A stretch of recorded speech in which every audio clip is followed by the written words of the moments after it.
Good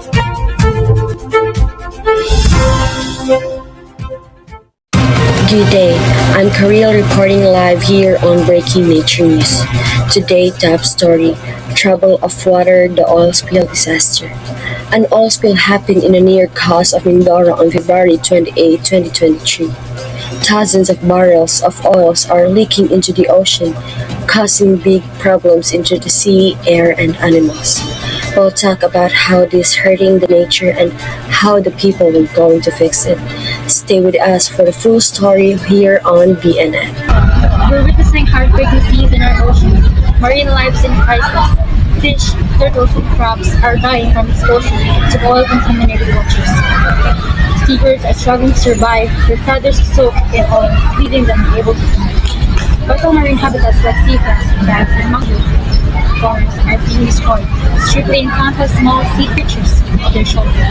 This destruction is rippling through the food chain, threatening the livelihoods of communities who rely on the sea to survive.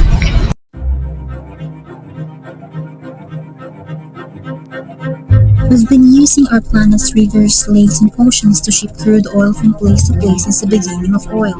And while that is an effective way to move thousands of gallons of petroleum around the world, there is of course the risk of oil spills. Those unfortunate events have wreaked havoc on marine ecosystems, bringing to mind images of sinking ships, black beaches, and oil-soaked wildlife. Dr. Reyes, what kind of ecological damage are we seeing? Joining us now is Dr. Reyes, a marine biologist monitoring the situation. Yes, Miss. The oil has severely affected the marine ecosystem. The coral reefs are smothered and the fish population are dropping. Even the birds are dying from the oil exposure. Even the seagrass beds has been coated in oil, destroying habitats for many species. We also spoke with Mang Ernesto, a local fisherman from Toro. Mang Ernesto, paano naman naapektuhan ng oil spill ang inyong kabuhayan? Wala na kaming huli dahil pinagbabawalan kaming mangisda dahil sa langis. Ito na lang ang aming kabuhayan kaya hindi na namin alam kung paano mabubuhay nito. February 28 oil spill from Mount Yusuf Empress has polluted over 100 kilometers of shoreline in Oriental Mindoro.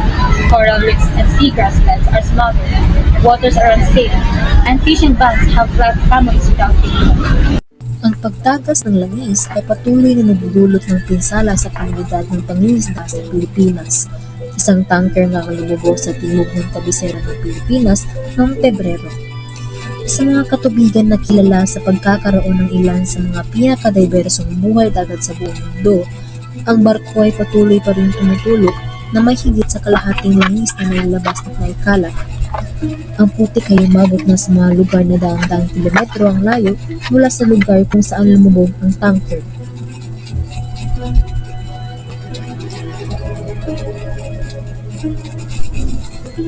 Hindi bababa sa 5,000 hektarya ang tinatayang dami ng mga coral reef, damong dagat at makawanan na apektuhan ng pagtagas ng langis.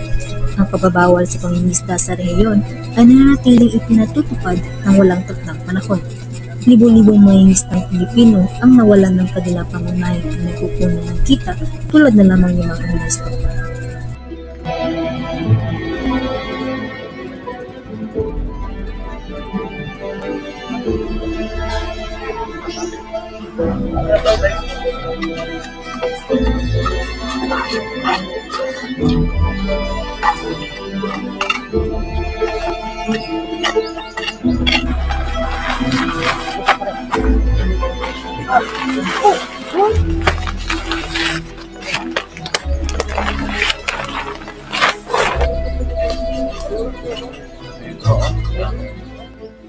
Sir, pag tumagal pa ito, baka yung isang anak, patigil muna. Pag wala namang mapagkunan.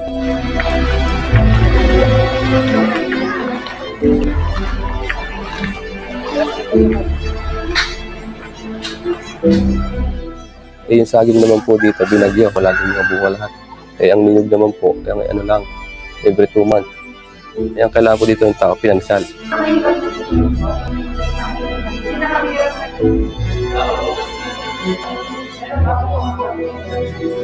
Ang COLA is 23 barangays.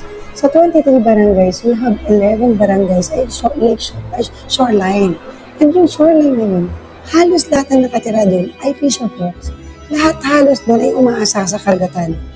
And yung amin, kahit hindi kami nakatira doon, umaasa kami doon dahil itinitinda namin, kukunin namin, ititinda sa ibang bayan.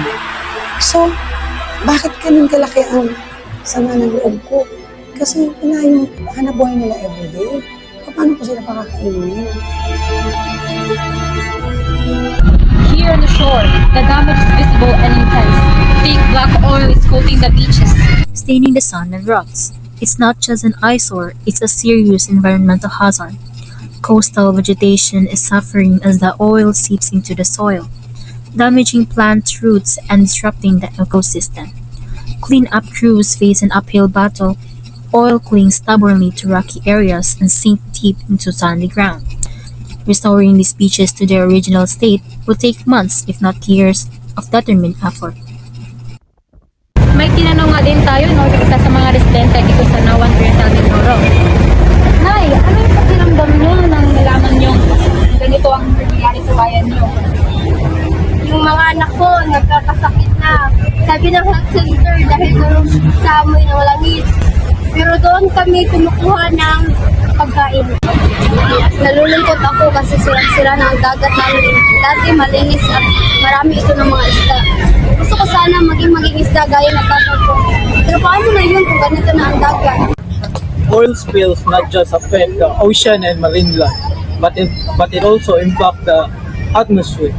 When oil evaporates from the ocean surface, it releases volatile organic compounds into the air. These chemicals can cause air pollution. Volatile organic compound, or also known as VOC, contributes as smog or can be worsen the air quality, especially from the near at spill site. Ms. Caballero, what actions are being taken? We are organizing coastal cleanup and pushing for accountability. We want a stronger marine protection laws and long-term support for the affected communities. This is not just a local issue, but this is a wake-up call.